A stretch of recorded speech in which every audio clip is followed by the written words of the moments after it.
Maximina Juson. Good evening, everyone. Welcome to the City Council Candidate Forum hosted by the Culver City Democratic Club. My name is Maximina Juson, and I'll be moderating the forum tonight. We are thrilled to present all 4 Democrats who will appear on the November 2022 ballot. And given the current situation in our country, it is more important than ever to be engaged in our local politics. So thank you so much for being here tonight, and make sure you share this stream and recording to all of your Culver City friends if they could not make it tonight. So each candidate will have 3 minutes for an introduction and opening statement. Then we'll proceed with questions submitted by members of the Culver City Democratic Club. I'm hearing some background noise, so whoever that is, please mute. All right, so hello candidates. We're so excited to have you here tonight. Thank you so much for participating. So we're going to begin with your opening statements, and we will start with Mr. Alex Fisch. Well, thank you. You know, it has been a very, very busy four years, and it's been a consequential 4 years. In addition to successfully navigating COVID, I think the City Council has done a great job in pivoting towards a future that is going to demand a lot of American cities. And now with events at the federal level unfolding as they are, even more than we all anticipated. You know, cities are where a lot of action on climate change has to happen. Cities are where a lot of freedoms are going to be guaranteed. And frankly, California needs to get ready to be a place of refuge for people internationally and nationally under the circumstances. I think my track record shows that that I am more than capable of helping the city deal with rapid change. And that's why I'm already endorsed, despite starting late, because I had to convince my family that this was a decent idea and not to leave me. I'm already endorsed by Yasmin Imani McMorrin, Megan Sally Wells, Thomas Small, Andrew Weissman, Gary Silberger, Kelly Kent, Paola Amazola, Holly Mitchell, Sydney Kamlager, Isaac Bryan, and our classic club member and former elected official Rick Tuttle. Additionally, I did something a little unusual and spoke to some of the legislators in California who I believe are trying to break out of the problems that are weighing down this state. And I've secured the endorsement of Senator Scott Wiener and Assemblymember Alex Lee. That also, I think, reflects the amount of regional work that I've done over the last 4 years to not just to focus on Culver City as the tip of the spear to solve California's problems in coordination with other people who want to do that. I think the results speak for themselves in many ways. 10 seconds. And if, oh, I'm sorry, I thought it was 3 minutes. Oh, was it 3? Sorry. Okay. What I commit to for the next term is that if you'll put me back in there with another friendly vote, I'm going to focus on public safety, public space, and public health, because I think that they're really combined. And a big part of that will be creating, and I vow, if I'm there with enough votes and your support and support for the business tax measure, to create a 3rd Department of Public Safety that is unarmed, care-based, 24/7, includes housing solutions, homelessness outreach, and alternatives to incarceration and mobile crisis intervention response robustly is part of our city staff. I can talk about that more and how we'll finance it. I want to invest in the public realm. I want to complete the shutdown of the Inglewood oil field. Those are all matters of public safety in my mind. I also will focus on housing and homelessness, turning the corner and bringing everyone in and making sure that there are options for our middle class to live in this city and our working class. And I promise to focus on transportation and the environment, which are really one thing, considering that more than around a third of our greenhouse gas emissions come from transportation. Thank you. Thank you. I gave you a couple of extra seconds because of my mistake. It'll be 2 minutes for questions, but 3 minutes for opening statements, just to clarify. Okay, next we will have Ms. Khin Khin Gyi. Thank you, Maximina. Good evening, Culver City Democrats. My name is Khin Khin Gyi, and I love Culver City. I understand what makes Culver City so charming and welcoming to young families. It is a great community to raise a family and has excellent schools and is a great place to work and build a thriving business. As a hardworking female physician and neuroscientist and an immigrant who has called Culver City her home for the last 31 years, I have enjoyed being part of the positive forward-thinking and inclusive environment the city has been. I want to contribute even more by joining the City Council team at this crucially important time. As a council member, I will be engaged in thoughtful housing development. Our city has beautiful tree-lined streets and canopies which act as a carbon sink and help greatly to combat climate change. I was instrumental in promoting a design change for the media park that saved 17 trees and saved the city $1 million by not placing a cafe that would compete with downtown businesses.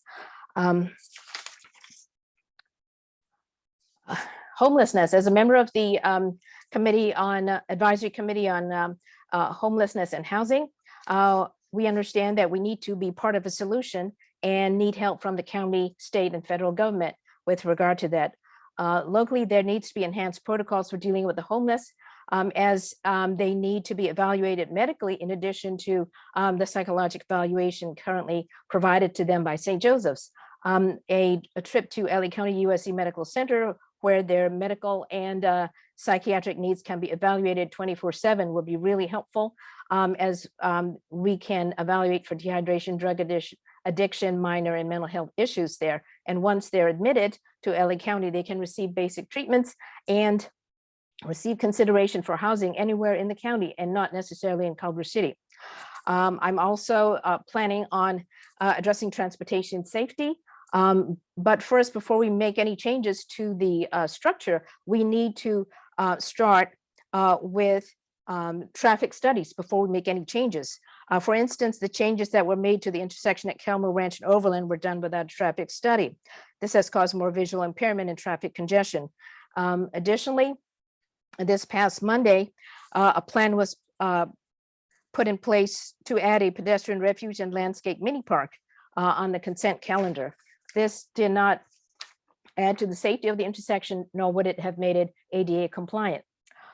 In the future, I want to make sure that our community has many opportunities to be heard, and we'll share information with the council that could be helpful and could ultimately save more time and money for the city. I will take time to review. Is time up? 10 seconds. Okay, I will view and address the concerns of the constituents who care enough to speak or send their concerns in writing to the council. I think we can make our meetings more inclusive and positive so that even more residents will want to join us and share our thoughts. Thank you. All righty, next we'll be hearing from Mr. Freddy Puza. Thank you, Maximina. Thank you, Jeff and the e-board and all of the members of the Culver City Democratic Club for hosting this candidates forum tonight. My name is Freddy Puza. I'm ready to be your next council member now. I'm a relationship builder, an advocate, and a listener who is focused on community. In Culver City, I've served on 2 committees, the Committee on Homelessness and the General Plan Advisory Committee, and I'm involved in many community-based organizations that advocate for equity and inclusion. I'm particularly proud of the collaborative work I've done alongside so many people to help get rent control and tenant protections in Culver City, the ongoing work to close the Inglewood oil field, and I helped co-organize the first and second Pride event in Culver City history. For work, I'm the Director of Community Relations at Loyola Marymount University. In this role, I engage various stakeholders, including neighbors, small businesses, neighborhood council, and the council member of Council District 11 to identify and move forward on common goals and bring them to fruition, which sometimes means pushing them through bureaucratic systems like the City of Los Angeles. In other words, I'm already doing this work for a living, and I'll bring all this energy, experience, and passion to Culver City Council to make the city the best version of itself. After losing by only 28 votes in 2020, I know my platform rooted in diversity, equity, inclusion, and sustainability still strongly resonates with people in Culver City. As we continue to emerge from the pandemic and with the uncertain political future, we need thoughtful and responsible leadership and to continue to build on the progress that's been made rather than rolling back on what we've accomplished. City Council can create policy changes that drive systemic change, but it also has the ability to perpetuate the status quo. That's why all of our decisions must be considered through a DEI and anti-racist lens. These aren't just concepts to include when convenient, they need to be centered. We need to be asking ourselves, how are we meeting people and communities where they're at? And what are we doing to create equal outcomes? Here's what I want to co-create with you: a healthy city that has clean air and water, housing at all economic levels, mobility infrastructure that helps reduce traffic and causes less deaths and injuries, public safety that makes everyone safe, and new systems of care that uphold the dignity of all people to help them thrive and survive. It's important to really understand the intersectionality of all these issues and to prioritize long-term solutions for sustainable and equitable future now. And these solutions begin locally. I'm under no illusion that Culver City alone will solve all the problems we face, but it's my promise that together we will do our fair share of the work. And all of this cannot happen without your support. So I'm excited to discuss my plan and solutions for our city. Thank you. Great, thank you. Okay, last but not least, Ms. Denice Renteria. Hello, thank you for this opportunity. I'm Denice Renteria and I'm running for city council. My parents immigrated here from Mexico 60 years ago, and they chose Culver City as a place to reside and raise their family. I've lived here all my life. I've been involved in different city organizations and committees, and I've been paying attention. Right now, our city is at a crossroads. Many of our residents feel like they are overlooked, being personally attacked, or that their voices are not being heard. We need someone on council who will listen to the whole community, and that is why I am stepping up. I want to give back to the city, and it will be my passion and pleasure to listen to you and represent you regardless of who you are, how long you've lived here, or which neighborhood you live in. Y para los que hablan español, aquí estoy para servirles. Currently, I'm the vice president of the Culver City Historical Society, which I've been a part of for 10 years. And I have been participating in the General Plan Advisory Committee since appointed in 2019. I've also been attending council meetings for 20 years. I have experience to respond to different community needs and the ability to come up with solutions that we need right now. There are many issues that motivated me to run, but my primary focuses are finding sensible strategies to build new and affordable housing. For example, there's many opportunities to build along the commercial corridors, but they're not being examined thoroughly. Focusing so much on upzoning R1 neighborhoods has caused us to spend a disproportionate amount of political capital on proposals that even experts admit won't bring a lot to fruition in the next few years. We need more effective and humane solutions for the unhoused. This crisis is something that has affected everyone, and we haven't exhausted all of our abilities yet. And we must immediately address the rising crime that is happening in our city. The randomness of crimes today could affect anyone at any time of day now. And it's making our residents, businesses, and visitors feel unsafe. And I feel that I am the one to step up and make these changes and make things happen. Thank you. Thank you. Alrighty, so that completes all of our opening statements. Next, we will have 5 questions that we will ask each candidate, and she or he will have 2 minutes to respond. After each concludes, other candidates will be given 1 minute to comment or counter. A 10-second warning will be given when your time is ending. Candidates, please respect everyone's time by honoring the time limits. Thank you. We're going to move on to our first question. And that question is, how will you address the housing and homelessness crisis? We will start with Ms. Khin Khin Gyi. And you have 2 minutes. Oh, you're on mute.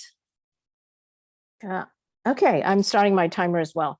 I think that I've mentioned that I would be in favor as a environmentalist of building on top of currently existing commercial establishments so that we don't have to exacerbate the pollution and the climate change phenomena that we're seeing right now. And there's ample room to build on top of commercial establishment, a 2nd and a 3rd floor without disturbing the ecosystem in a major way. I think that would also obviate the need for too much parking that would need to be carved out, in the sense that, as you know, SB 10 posits that we can eliminate parking if we are 1 block away from a major transportation stop. So I think we can observe, we can respect our ecosystem, create housing, as well as reasonable housing for low income folks as well. And in addition to the homelessness situation, is that I think it would be helpful if they received medical attention, so that reversible conditions that lead to resistance to suggestions like dehydration, drug addiction, et cetera, can be reversed at the LA County USC Medical Center, and they can be discharged to appropriate destinations all over the county. And they that would provide them with greater resources with which to relocate them. Let's see. In terms of homelessness, I think we need to also work in tandem with the county, as well as other agencies that own the Bayona Creek, so that we are not, Thank you. yeah, just an agency dealing with it. Thank you. Okay, next, Denise. It is your turn, and you have 2 minutes as of now. I believe these are two separate issues. Housing, I believe we could build along the commercial corridors. There's a lot of spaces, and there's already property owners that are interested in doing so. And I believe we could reach our RENA numbers by building along there first before doing any drastic zoning changes. And then the homelessness situation is a complicated one because no one has figured this one out, but I believe we could make a pretty major impact. We have those 2 hotels coming for permanent and interim housing. And I think we need to continue working to partner with other agencies to make things like that happen. And I think we should also do the pallet housing. It would be quick, it wouldn't be permanent, but it would be something to get people off the street where they're really losing a quality of life. Thank you. Thank you, Denise. Okay, next up is Alex. And you have 2 minutes starting now. Thank you. I'm very familiar with all the research on this, on all the public policy, and I've got a track record. I more than anybody, secured $30 million to acquire those 2 motels and to provide what the only thing that is proven to work with chronically homeless people, which is permanent supportive housing, transitional shelter to get people off the streets and into care and somewhere safe, and to relearn how to just be indoors, and then permanent supportive housing so that they're secure. That is far and away, study after study after study, the only thing that works. Marching people off to concentration camps in Palmdale is not a solution. It's not moral. It's not the Democratic Party way of doing things.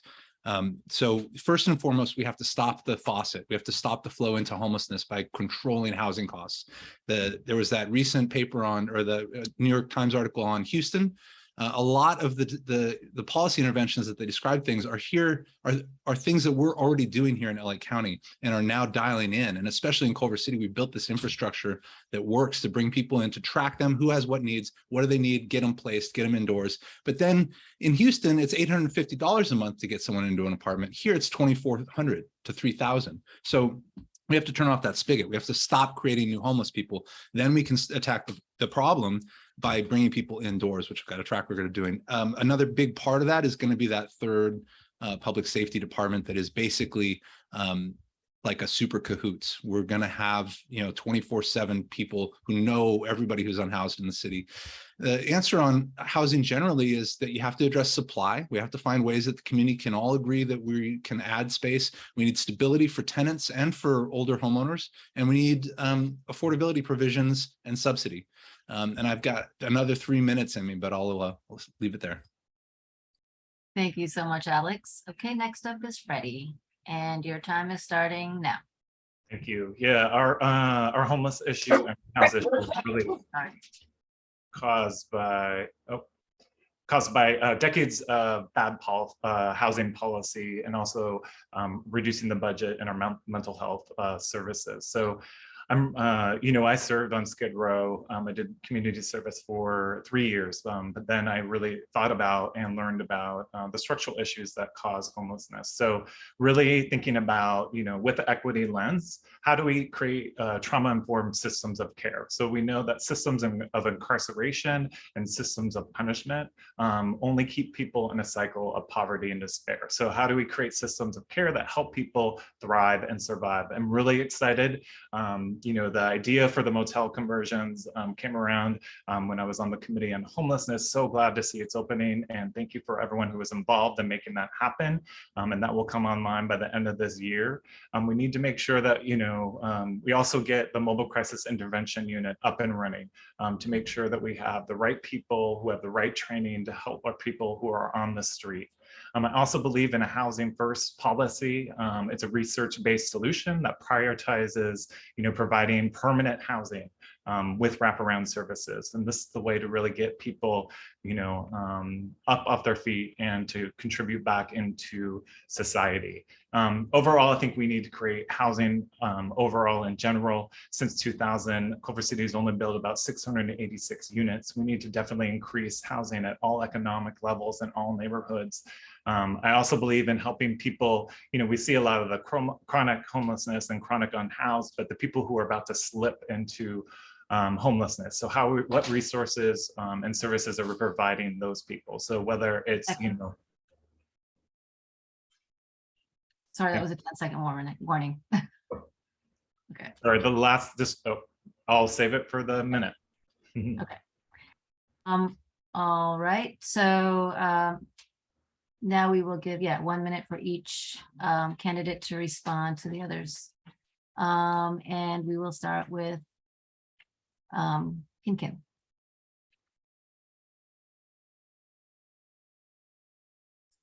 Thank you. I think that it's important to continue the services that we're already providing, such as rental assistance program or RAP. I think it's also important to add to the mix other additional things for consideration. We should definitely continue the Section 8 voucher program, and it's a HUD program from the federal government. So it behooves us to keep applying for those funds in the future. And I believe tiny homes, the prospect of having tiny homes to house individuals in a communal format also has been raised, and I think that should be considered as well. I think they're also referred to as pellet homes. So I think any and all considerations should be entertained and integrated into the mix. Thank you. Thank you, Khin Khin. All right, next is Denice. I know that there's no one size fits all solution for solving the homeless crisis. So I believe we should be working with other agencies besides just St. Joseph's.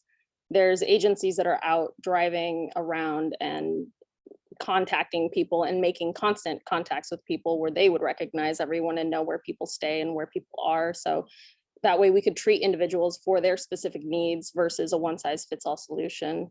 So I'd be interested in partnering with a lot of other agencies or another agency that would do more proactive approach to contacting our folks, because right now it feels like it's left up to the residents who encounter these people on the street to report them. Thank you. Thank you. Alex, you have 1 minute. Thanks. I think the thing that I want to emphasize here is that I want to end the era of Ronald Reagan. That's what I'm here to do. And if I'm reelected, my plan is to develop this third public safety department, bring all the contracts in-house, and have civil service professionals, certified people, just as qualified as our police and fire, who are doing this work. Save all the contract money, eliminate the waste, control what we're doing, and provide mobile crisis response tailored to our city's needs. I personally know the director of the psychiatric hospital at UCLA, and I'm working with him in developing this. The resources that people think exists, if they just call the police and they take them somewhere to these services, they don't exist, but we're creating them. And I will finish that job if you give me another shot.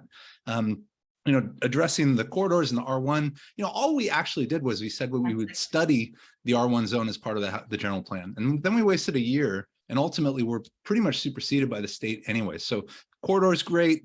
Thank you, RSP 9 is Alex. the law, and I look forward to solving these problems. Okay, next up we have Freddie, and you have 1 minute. I'll give you a couple of extra seconds. Thank you. Thank you very much. Yeah, I think another thing to really think about is a regional approach to this and continue in that direction. We border Council District 11 and Council District 5, and depending on who's going to be the mayor, we really do have to have a cohesive approach to this and work with our regional partners and advocate with the county when necessary and try to get funding from the state and federal. I think that we also need to think about, our budget, and our budget reflects our values. And so right now we have 1.5 people working on this issue. And so if we want to put, this is probably one of the biggest issues facing this city. So we should definitely make sure we put resources behind what we're trying to do. Some other strategies that I think are important to think about is shared housing. So how do we, just like the motel conversions, but how do we have existing structures and have people share that housing? And then last, just thinking about opportunities for, thank you, for people as we get them into housing, how do we give them opportunities to become homeowners, and that creates safety all around. Thank you so much, Alex. All right, we're moving on to our next question, and this will be about climate. And so what can we do in Culver City to address climate change? Or more specifically, what will you do on the city council to address it? First up is Denice. Minute starts now. I really like the idea of changing our buses to all electric. And I think other city fleets can also change to all electric. I think we should incentivize homeowners, not just from the companies, but from a city level, that we can incentivize people to want to get solar panels and make that process easier, and have companies that are partnered with the city that know what to do. They know how to do it. We know the costs, and people feel a lot better implementing those things. I think we could also start to build some green walls in some spaces to prevent the pollution, the air pollution. There's certain parts of the city that are affected a lot more than others, and I think green walls would be a good solution for that. I also want to continue seeing the Inglewood oil field shut down. I believe that's pretty important to do, and it's right in our backyard. The part that we can control, I think we should. Thank you, Denice. Okay, next up is Freddie. You will have 2 minutes. Oh, 2 minutes, sorry. Thank you. We know the United Nations has warned us that there'll be drastic and irreversible consequences if we don't change, if we don't reduce carbon emissions by 2030. We also know that the Intergovernmental Panel on Climate Change has said that we can change and mitigate these impacts if we redesign and rethink how we're building cities. So one of the biggest things I want to do is creating housing where people work and play. This should be a big priority. And one of the best things we can do to address climate crisis. We can optimize our buildings, become more energy efficient, and to adhere to our green building standards. We do have to make sure that we close the Inglewood oil field, and make sure that our partners in LA continue and follow suit with that. And then also to make sure that we have a just transition for workers in the fossil fuel and gas industries to emerging opportunities in our renewable energy industry. I really care about our tree canopy and making sure we expand that throughout the city. And as we enter another drought season, find incentives for businesses and residents to conserve and reuse water. Let's see. I think that, let's see. I think another thing is to prioritize alternative modes of transportation, because as we're building housing, we have to make sure that we're reducing singular vehicle trips. So we need to make sure that we're, building up our mobility infrastructure and creating other opportunities for alternative modes of transportation. Yeah, I think that that's where I'll leave it for now. Thank you. Thank you, Freddie. Okay, next up is Khin Khin. You have 2 minutes. Thank you, Maximina. I think I would definitely continue to phase out and close close out the drilling and fracking in the Inglewood oil field, since we in Culver City started the ball rolling back 2 years ago, and last year in September, the county joined us in phasing out drilling and fracking in the entire portion of the Inglewood oil field. So I think we can form a cohesive and collaborative partnership with the county and form a more formidable team in phasing out oil drilling, along with partnered along with Just Transition, so that we can train the same workers who would have lost jobs in transitioning to a greener economy. They could be part of the solution. They were part of the problem, but now they could be part of the solution in cleaning up the Inglewood oil field. So I would support that project to its completion. Secondly, I think it would be important to change our housing code so that the future housing that's built would be built with electricity in mind rather than natural gas. So I think we can phase out natural gas in the long run and phase out that fossil fuel dependency. Thirdly, I think that we have nuclear plants along our shore, and we can be part of the solution in helping close those 2 nuclear plants that we're currently dependent on. And I think locally, what we can also do is to change our natural gas buses to electric buses and make bus fares free for senior citizens and school children. Thank you. And oh, sorry, my timer went off too, so I guess that's the end of it. Thank you. All right, thank you. And Alex, you have 2 minutes starting now. Thank you. Once again, this is an area where I'm intimately familiar with the public policy research and all, from the UN on down to the Air Resources Board. The answers are very clear. Our primary contributor to greenhouse gas emissions is transportation. And so we have to find, and replacing cars with electric cars is not enough. We also have to reduce our vehicle miles traveled by about 25% over the next now 8 or 10 years, just to even come close to California's greenhouse gas targets, reduction targets, which are insufficient. We're on the right track. I'm not by any means a climate doom person. I know we can do this, but you need leadership. And I've demonstrated that leadership. We did lead on the Inglewood oil field. The county did follow us. We are leading on land use reform that is absolutely part of Air Resources Board's recommendations, absolutely part of the UN's recommendations, to provide the 15-minute city to our residents so that you can go. Half of all of our trips are under 3 miles. Why do we mandate that people climb in an automobile just to be safe when lots of people, not everyone can drive? We ought to have an environment that is more equitable so that people are empowered not to give money to fossil fuel industries. So we need to attack the supply by indeed ending the oil field, ending the delivery of fossil fuels into our homes, into new construction. I've taken on the Inglewood oil field. I've taken on SoCal Gas. There's an article in Mother Jones about how they did an AstroTurf campaign here in Culver City, on top of the $40,000 that people have spent misinforming you all about what I've been doing. I also fully support a green building code. If we're going to have this construction, and the RENA numbers, the state is saying that we need to look at passive house quality construction. Europe is 20 years ahead of us on this. We can catch up, but you need someone who's very serious about listening to you all about what our values are and then getting it done. And I have a track record of doing that. Thank you. Thank you, Alex. All right, so now we will have 1-minute comments, and we'll start with Denice. I think another place we can make a big impact is with our waste, our organic waste. I think we could make a big impact with continuing that and making a bigger effort and making sure that that is incentivized to do versus punishing people to do it. And recycling can also be something that we need to get better at as a society and make sure that these options are available for everyone that lives in the city, because at the moment, a lot of apartment buildings don't have recycle bins and organic waste bins. And I think it's important to make sure all of these things are available for everyone at every level. Thank you, Denice. Okay, next up is Freddy, and you have 1 minute starting now.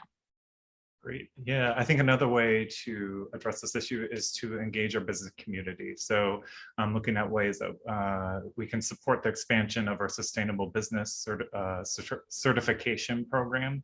And I'm very proud that, Culver City is using 100% renewable energy.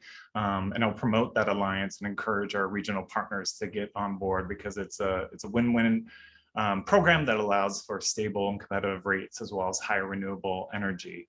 We can continue to do our part to reduce our carbon footprint by, like I said, improving our public transit system and investing in more renewable energy products. So, we also can explore implementing smart grid technologies that use smart metering for energy and water systems. And so smart grids have the capacity to generate and distribute energy, and we'll be able to store energy in the future.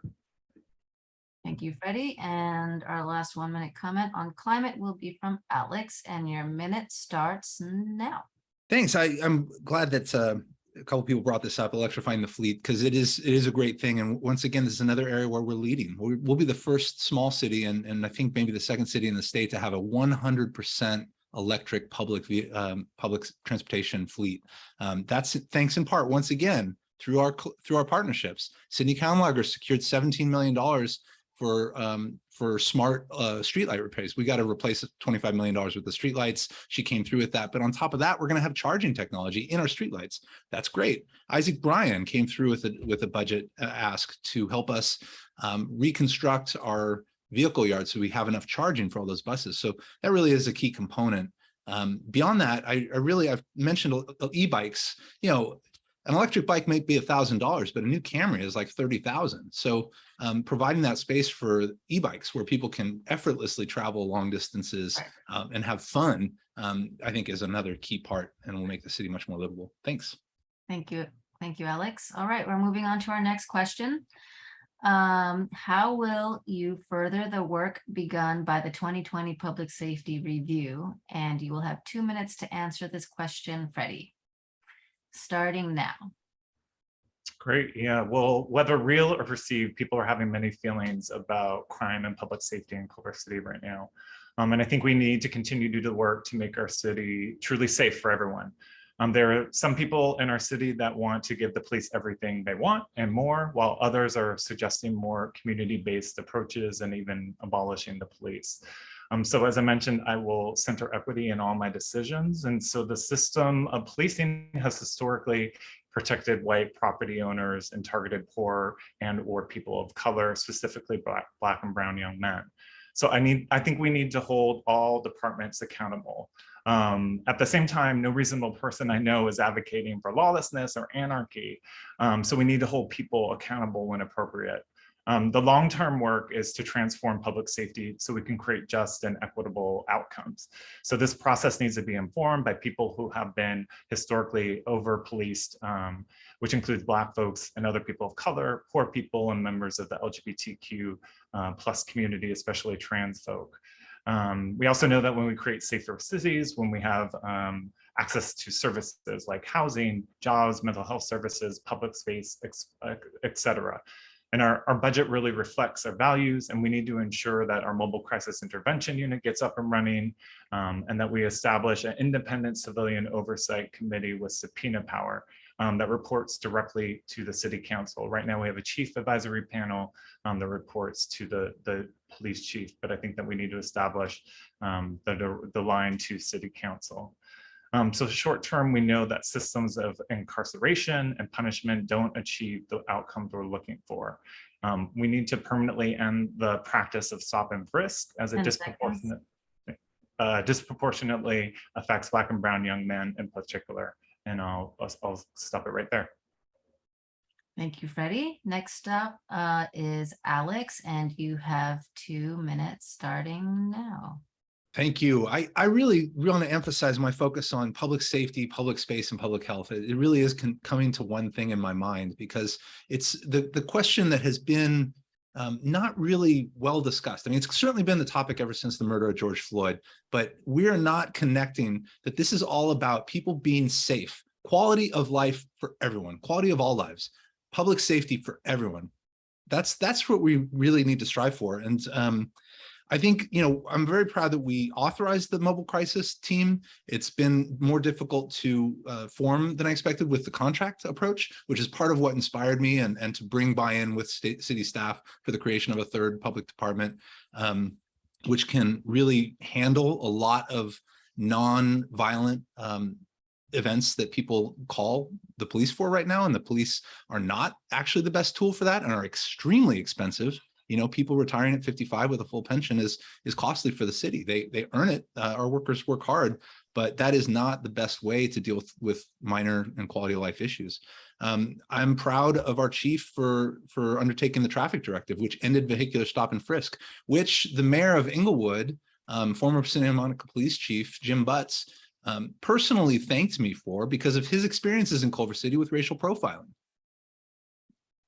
That's not that long ago. I think the most difficult thing that's hanging out there, I fully support the creation of an oversight panel. I think in the discussions immediately after the murder of George Floyd and in the uprising, we lost sight of some true reforms that could be really beneficial and promote public trust. And finally, I think the most ambitious thing that I have in my mind, maybe more ambitious than the creation of a third public safety department, is to really look at petty theft at the mall and find a way that truly serves the needs of the merchants there and keeps people out of the jail system unless they need to be there, to find a diversion so that not every shoplifter ends up in jail. Thank you. Thank you, Alex. Okay, next up is Denice, and you have 2 minutes starting now. Do you repeat the question? Sorry, how will you further the work begun by the 2020 Public Safety Review? So I am not that familiar with this review, so I don't know enough to give you an educated answer on that specifically, but I do prioritize safety and making sure that officers have what they need and our first responders all have what they need to do their job efficiently and effectively.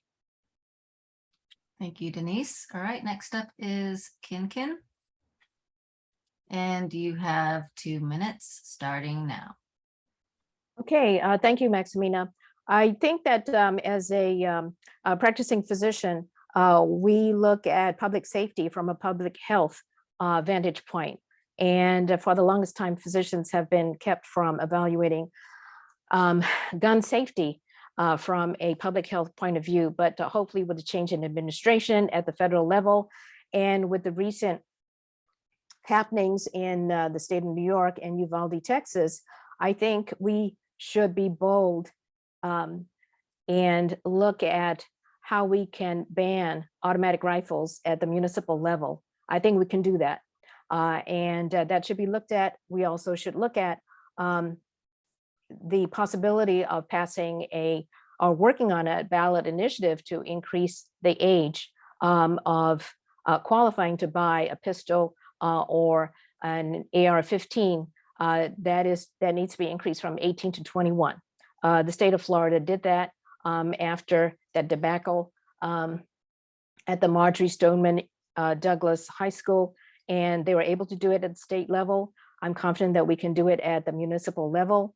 And California traditionally has been a very progressive state in terms of gun control. So I'm fully confident that we can move forward in that direction. I would also look at the sociological contributors to public safety. That is to say, I would look closely at the school to incarceration pipeline. And I think we need to focus more attention on our young people and make sure that they're not falling into that trap. And that systematic infrastructure changes occur to help them stay the course in school and out of the incarceration pipeline. So thank you very much. Thank you, Khin Khin. All right, so now we will do another round for 1 minute of additional comments, and we will start with Freddy. You have 1 minute starting now. Great, thank you. Yeah, again, I still think we need to continue our conversation about what it takes to make a truly safe city. I think we also need to continue to partner with the county and implement its alternatives to incarceration, especially for Black and Latino youth, to reduce the racial disparities in current policing practices. So again, permanently ending stop and frisk. We need to create safer neighborhoods when we invest in our communities. So making sure we have access to housing, jobs, and other services. I also think we should think about zooming out on public safety. So not always thinking of police as the only way to solve our issues when it comes to crime. So how are we incorporating other departments, other agencies? Thank you. Last thing I just want to throw in there is to really fully implement Vision Zero in our complete streets to make sure that we reduce deaths and injuries, which is a high number of pedestrians and cyclists. Thank you. All right, Alex, you have 1 minute for any comments or counter comments starting now. Thank you. I'm actually going to riff on Freddie a little bit there because it's true. I omitted traffic violence, and it's actually the #1 killer and maimer of Culver City residents. There's the instances of violently being killed by someone in their car in this city far outweigh acts of interpersonal violence. Obviously, one gets more attention than the other because of the way our society is structured and what animates us and what news covers. But it's been very chilling for me to preside over the city during a time when people have been killed in hit and runs multiple times. That's just a reality. It's a steady drumbeat. And it's really unacceptable. We need to pursue Vision Zero. Then the other thing, I think it really is important that we focus on the reports that we got, both from CPSM and from Saul Sarabia, because that uprising did happen, and it happened for a reason. The way that we police in this country is unstable. That's why there's a riot every 30 years. Let's make it stable. Let's care for people. Thank you, Alex. All right, Denice, you have a minute for additional comments or counters starting now. I have read on the police website that the statistic for sexual assault has gone up, and that is scary. That's scary for everyone, not just women and girls. It's scary for everyone. So I think we need to make sure people really do feel safe walking around, jogging, biking, wherever you may be, shopping. It's a real concern for me and for anyone, really. And I think it needs to be addressed. Thank you, Denice. All right, Khin Khin, you have 1 minute for any comments or counters starting now. Thanks, Maximina. I actually applaud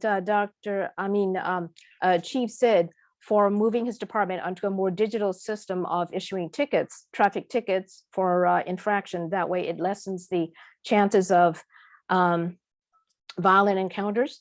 I think we also need to look at the issue of mental health, especially during the pandemic, because I've been reading that the incidence of mental health has been increasing among teenagers by 60%, and that is an alarming rate. The incidence of suicides have also gone up. I think we really need to pay attention to suicide prevention in the teenage population, as well as part of the overall comprehensive look at public health and public safety. Thank you. Thank you, Khin Khin. Okay, we're moving on to the next question, which is about guns. And we'd like to know what can be done on the city level to prevent gun violence. And we are going to start with Denice, and you have 2 minutes starting now. I'm interested in at least starting a gun buyback program and making it annual. I think this could make an impact on who has guns currently, and gas money is needed. Gas is expensive, so turn in your guns. I also think overall, there needs to be more regulations. At the moment, there's more regulations on women's bodies than there are on acquiring a weapon. So I'm not an expert on guns. I don't know anything about them really specifically, but it's important for people to not acquire them as easily as they have been in the last few years. Thank you, Denice. Okay, next up is Khin Khin. And you have 2 minutes starting now. Thanks, Maximina. I think that we need to start a system of licensing guns so that if you drive a motor car, you are required to get a license and show to humanity that you're able to operate that automobile safely. And I think a similar situation or a similar system should be set up for guns as well, so that you're not only dealing with unlicensed guns, but if and when you do own guns, you are able to use it safely, and you will keep it away from children in the house so that nobody enters into an accident based on an unsafe gun situation. And I think we can regulate guns using the buyback system, but I think we need to work at the state level so that we can look at what Florida has done and increase the age of gun possession to 21 from 18, and ban the use of automatic rifles also at the state level. We already have a reputation as the safest state in the country as far as gun control is concerned. I think we can push the envelope and work with our state legislators in tandem and in collaboration to improve the system further. Thank you. Thank you, Khin Khin. Next up is Freddy, and you have 2 minutes to answer this question starting now. Great, thank you. We need to do all we can within our power to end gun violence and reduce gun violence whenever possible. It's not rocket science to know that less guns means less death. Also, we know that, armed security guards in schools do not stop mass shootings. In fact, it only sometimes activate or escalates violence. So I'm open to, advocating, of course, with our regional, state, and federal partners for sensible gun laws, and exploring what we can do with local groups concerned about this issue. I think it's a good idea to look at other municipalities and see what they're doing and figure out what ordinances or what they're doing to make their communities safer. Another area to start is to look at end the militarization of our local police department. We have a rule, 1,000 feet from schools and parks, ordinance on the books, which is, we're determining where that is, but doesn't seem to be universally enforced. We need to make sure that all local gun stores adhere to existing safety requirements. I agree that we should put restrictions and regulations. We should make it really hard to get guns, and we should tax them just like we tax, I think it's a public health issue, just like cigarettes. We should tax it and regulate it as much as we can to help curb some of the violence that's going on. And I think that no gun seller should be located within 1,000 feet of another gun shop. We should do all that we can to, within our local jurisdiction, we should look at, if possible, of how the gun stores are decorating the outside of their buildings to make it not glamorizing guns and gun violence. Thank you. Thank you, Freddie. Next up is Alex, and you have 2 minutes to answer this question starting now. Thank you. What a gut punch of the last couple of weeks the Supreme Court has given us. We may disagree on some things, but I think every single person on this call right now is livid at the made up phony nonsense that the Supreme Court has handed down. And the gun ruling, I don't want to compare the horrors of any of these things, but it's a little chilling. It essentially created a personal right to carry all over the country. The most urgent thing that I need to do right now, it's on me, is to talk to our city attorney and our chief of police about concealed carry permit issuances, because the guy over in LA County who puts on his fancy cowboy hat and gets the cameras on him is going to start issuing concealed carry permits immediately. We need to find ways to prevent that from happening so that people receive training and have a objectively sound reason for needing to walk around with a gun. Because I agree with everyone who said it's a public health issue. That's again what the research said. It's a public health issue. The interventions that work are investing in community violence intervention programs. That's something that I would fold. I would fold an Office of Violence Prevention into that third public safety department. Summer programming, employment opportunities, and services and support for teenagers and young adults, so particularly young men. We don't do too well between the ages of 16 and about 28. We don't make the best decisions sometimes, but oftentimes we do. We need to implement alternatives to incarceration and help people who have been incarcerated successfully re-enter the community. And we need to really look aggressively at every public health-based program that has any chance of working and look at what we can cost effectively implement. And we need to partner with the schools and community organizations to do that, with a focus on reducing violence in the schools in particular. And I agree that we need to use our land use regulations, as I have a track record of doing, to enforce our existing laws and grandfather. Thanks. Thank you. All right, we're going to move on to 1 minute comments or counters, and we're going to start with Denice. You have 1 minute starting now. Nothing further. Thank you. All right, let's move on to Khin Khin, and you have 1 minute starting now. Thank you, Maximina. I think that this is a multifaceted problem. So I think that we ought to look at the root causes of violence and why somebody might gravitate towards guns. And I think that we should place more emphasis on treating mental health issues in young men, because we've seen the use of guns by 18-year-old teenagers, whether we're talking about Uvalde, Texas, or New York State. So I think we should really ramp up our mental health interventions at the school, both at the middle school and high school level. Secondly, I think we also need to look at the economic contributors to this crime. That is to say, are these young men, can they be trained to do jobs that help the local economy or their family's economy, so that they're not spending all their extra time in extracurricular activity that is injurious to their health and community. So I think I would ramp up considerably the mental health and job prospects. Thank you. Sorry, I got confused with the 1 minute and the 2 minute. All right, next up is Freddie, and you have 1 minute starting now. Thank you. Again, less guns mean less deaths. Culver City has a bad reputation. We have the most gun stores per capita in the county.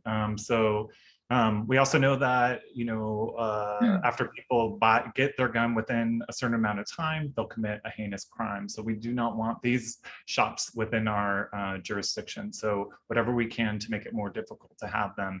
I also think we should expand our current ordinance of, what are sensitive sites, so that includes not only schools, playgrounds, and parks, but also residences, childcare programs, and houses of worship.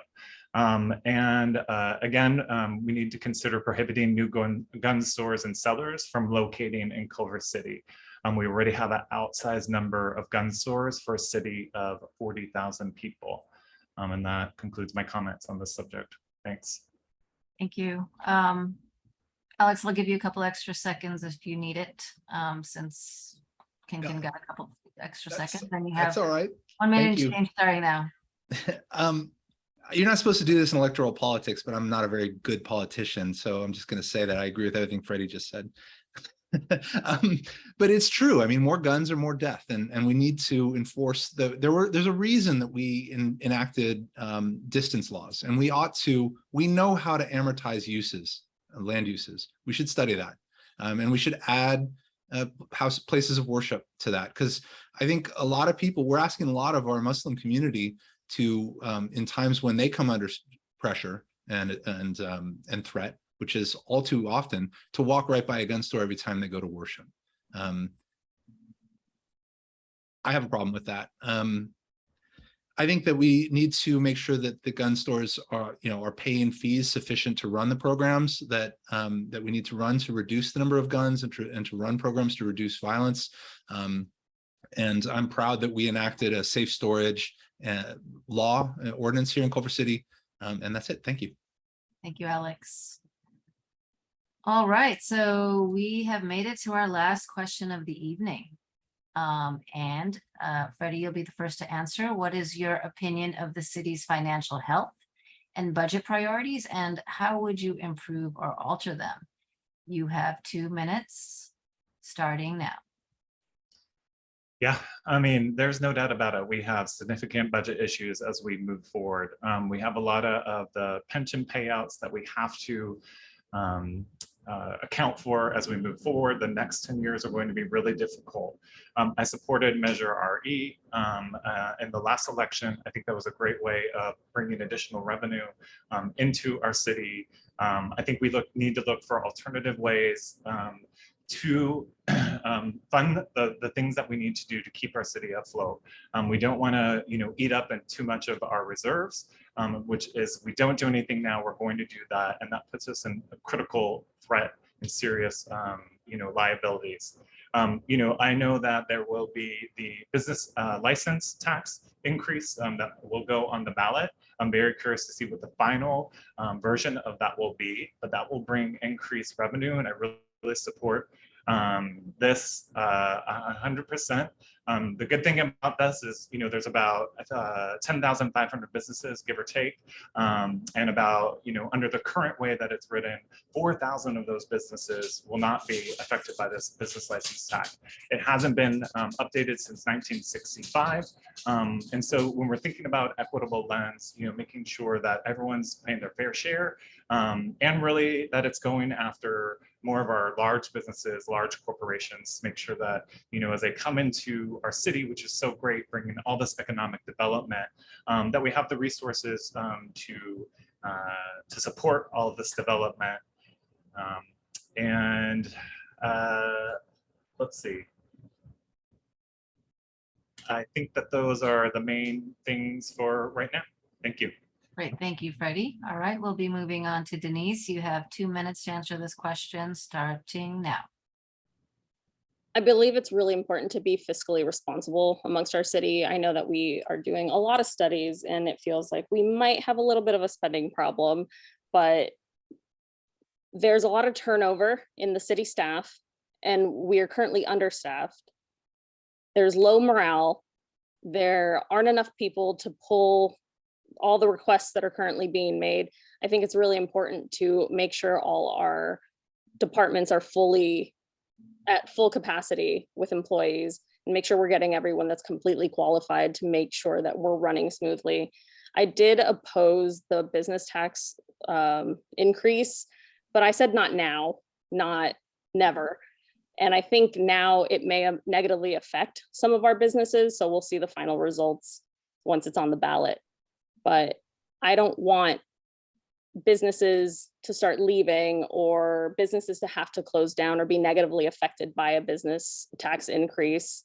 It is a big moneymaker for our city. And I think it's pretty important to make sure that all departments are fully funded and we're not sacrificing something because wanting to do better and do more doesn't mean that something else has to completely be lost.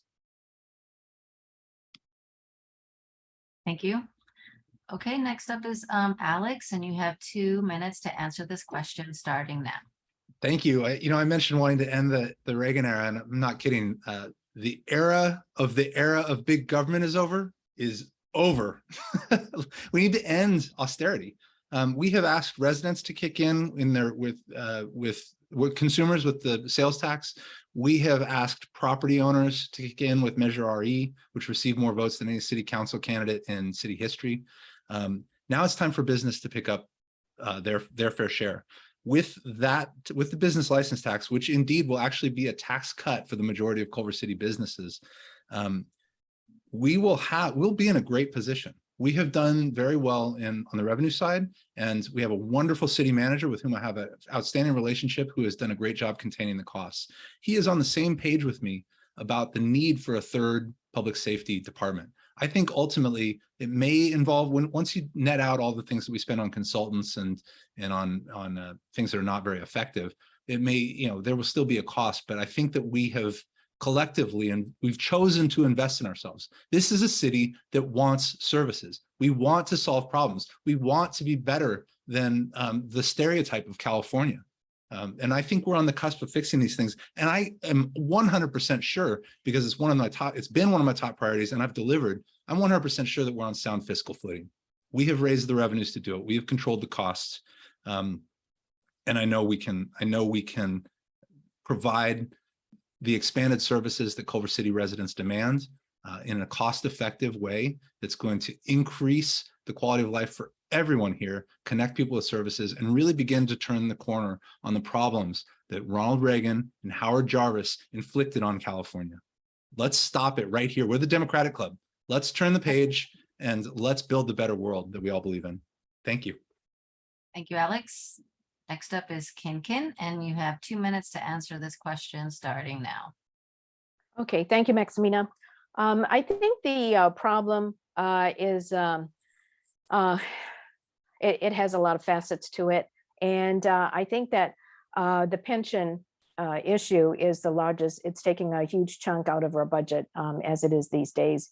And it's difficult to meet the pension targets when we are in an economic downturn such as the pandemic has presented us right now. So I would be keen on negotiating or renegotiating pension benefits from a defined benefits plan to a more 401k based plan, which is the way that most pensions are moving towards anyway. So I think that I would step up that process.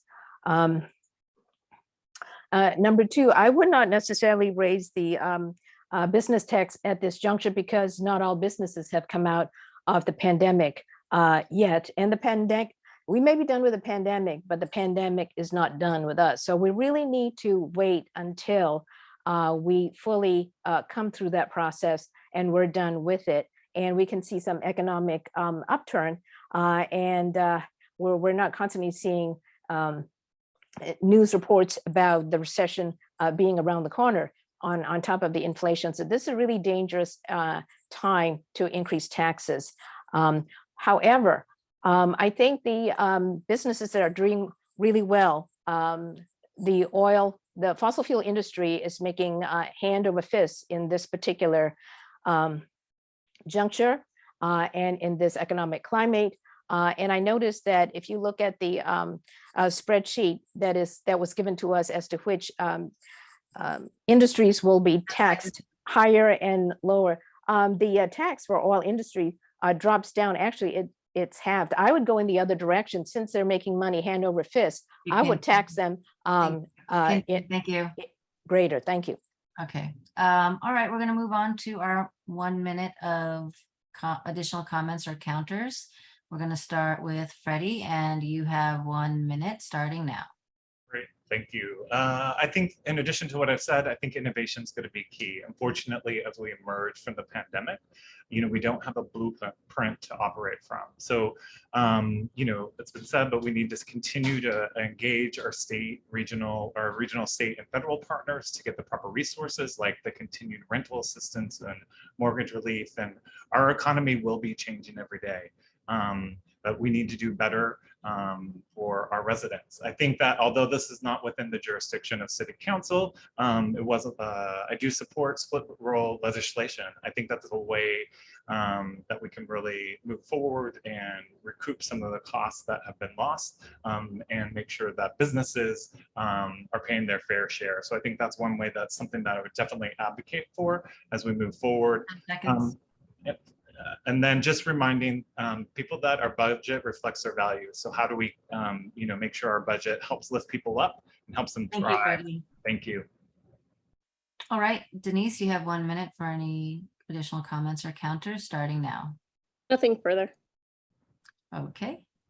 We're going to move on to Alex, and you have 1 minute. Thank you. So another thing about the business license tax, which I really do encourage everyone to support, is that we'll still have a lower business license tax across almost every category, I believe, than our neighbors. We will be not just competitive, but appealing for business in comparison to Los Angeles, Santa Monica, and Beverly Hills. I don't really believe that we compete with Hawthorne personally. No knock on Hawthorne, but I don't think there's any question that Culver City is a premier place. This city is magic, and we get to live here, and businesses want to be here. So I think that it is the time for the business license tax. Everyone else has pitched in. Absolutely, we have the oil taxes. Everyone will see, and I have a little inside knowledge here, but the oil tax is going to go way up. It doesn't generate a whole lot, but it's going to go way up. And there's going to be a surcharge on the big businesses. They're going to pay a little bit more. Once you get over $100 million in revenue, you'll pay for the privilege of doing business with all these brilliant people, with all these incredible connections and all the beautiful things about our city. Thank you. All right, I think that covers everybody for the women, or no, I think we've got Khin Khin left. So Khin Khin, you have 1 minute for additional comments or counters starting now. I like Elizabeth Warren's idea about taxing the rich, the billionaires, and of course that's Bernie's idea as well. So I think they can afford to pay their fair share. It should not be on the shoulders of the middle class to take the burden of taxes all this time. That's why we've had a separation, a wider separation in our economy between the haves and the have-nots. So I think I would like to see the ultra-rich pay their fair share. And there was an article even in the LA Times about how the Getty heirs are not paying their fair share. I think privilege has its responsibilities. I would like to see them take up their responsibility seriously. Thank you. Okay, great. Thank you. All right, that concludes our question portion of the forum. We're now going to move on to our 2-minute closing statements. And we are going to start with Khin Khin.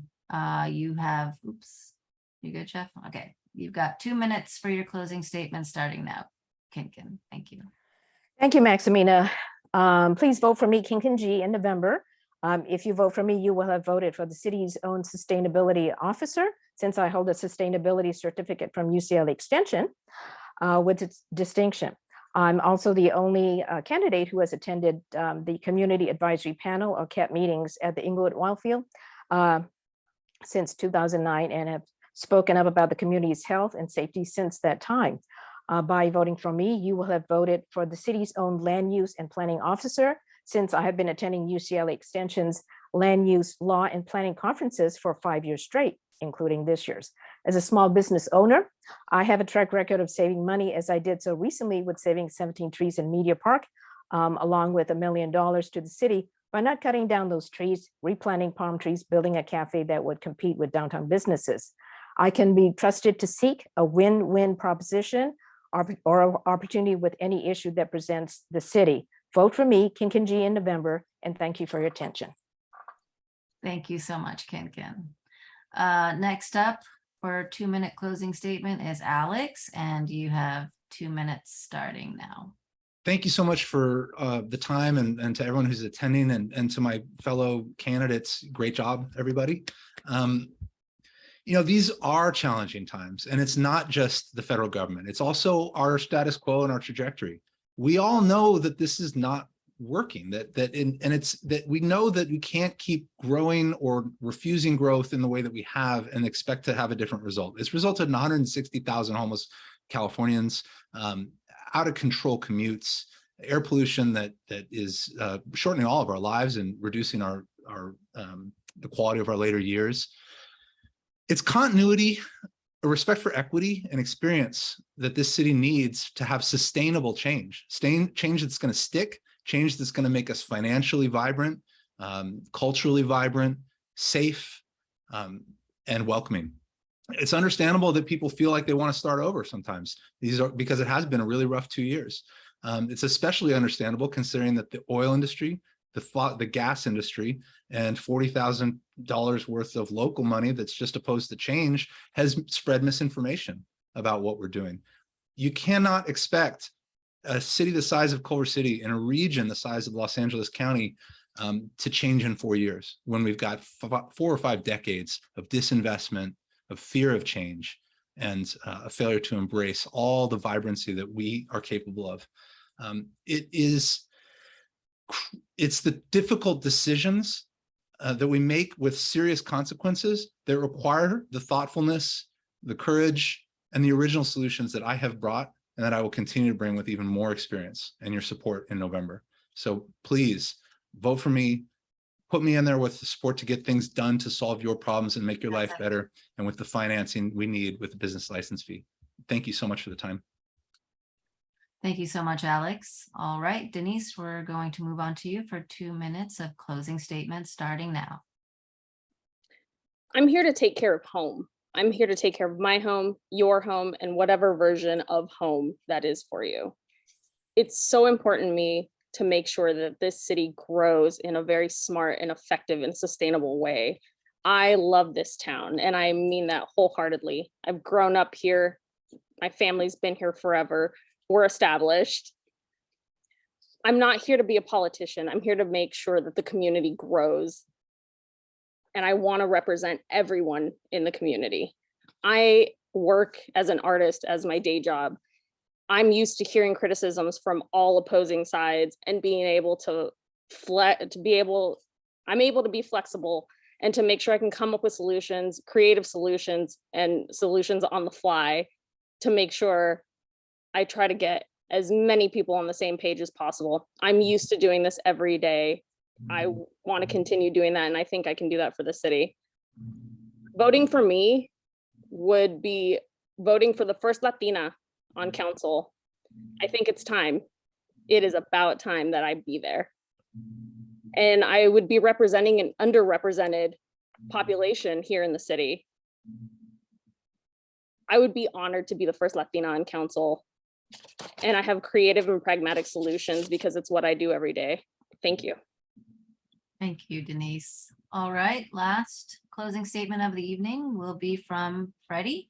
You have 2 minutes starting now. Great. Thank you to the other candidates and everyone for your time and attention tonight. I hope you got a glimpse into my decision-making process and some of my long-term solutions for the city's most pressing issues. I care deeply about the people in our community and the direction of our city. If there's anything I want you to take away from this forum, it's this. As your future council member, I'm committed to working with you to continue to move Culver City into the future by centering DEI, sustainability, and community well-being. Dialogue will be crucial for the success of our city moving forward. We have to have the courage to talk about the issues that Culver City is facing. While we might not agree on every issue, we need to be respectful and patient with one another. Many changes are being called for, but change is often challenging for people to embrace. So this is one of the reasons why our leaders need to have the convictions to make decisions to help all people, not just a select few. My first campaign gave me the opportunity to meet so many Culver City voters, and I'm excited to meet so many more this time, hearing what they have to say in the direction they want the city to go in. I'm proud to have been endorsed by 3 of the 5 current city council members, 3 of the 5 current school board members, elected officials in the region, dozens of committee and commission members, and many community members. These endorsements mean so much because it demonstrates the widespread support of my platform and ideas and their confidence that I'm the right person for the job. I'm running a grassroots campaign. I'm not taking any money from developers, police associations, or the fossil fuel industry. If elected, I'll be the first openly LGBTQ council member in Culver City. It's not the only reason to vote for me, but it will allow me to offer unique insight and representation to a community whose rights have and most likely will be under attack in the coming months and years. As I mentioned, I cannot do this without your support. Your vote makes a difference and your opinion matters. I hope to earn your endorsement, and I look forward to serving you. Together, we will make Culver City better. Thank you so much. Thank you so much to all of our candidates. It was really special to get to hear you all this evening. And as I started, this is a very critical time in our country where local and state politics mean so much more than it ever has. And I'm literally getting the chills as I say that. So I appreciate everyone for attending. And please share this recording, which will be on the Culver City Democratic webpage and Facebook page. Please share it with everyone you know in Culver City so that we know who we're voting for. And with that, so club members will vote for endorsements online following the July 13th general meeting, and the results will be announced by the 15th of July. That's it. That's all for now.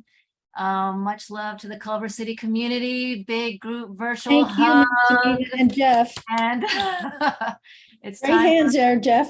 it's time for love. It's time for love. And so let's all embrace each other as a community, whether or not we agree with each other, you know, let's just celebrate ourselves as fellow community members. Thank you so much. And thank you to the Culver City Democratic Club for putting this forum together. Thank you to our candidates for participating, and have a good night, everyone. Thank you. Are we voting on election buddy? Yes, Oh, okay. And that's going to be on the 15th of July. Is that what you said? the 13th. The 13th, I see. Okay. There will, if you're a member, please come to the meeting prepared to make a 1-minute statement in favor of your favored candidates, positive comments only, and then we'll send out ballots afterwards. Look forward to seeing you then. Thank you, Max. Thank you, candidates. Thank you, Thanks, Thank everyone. you. members. Thank you. Good night, everybody.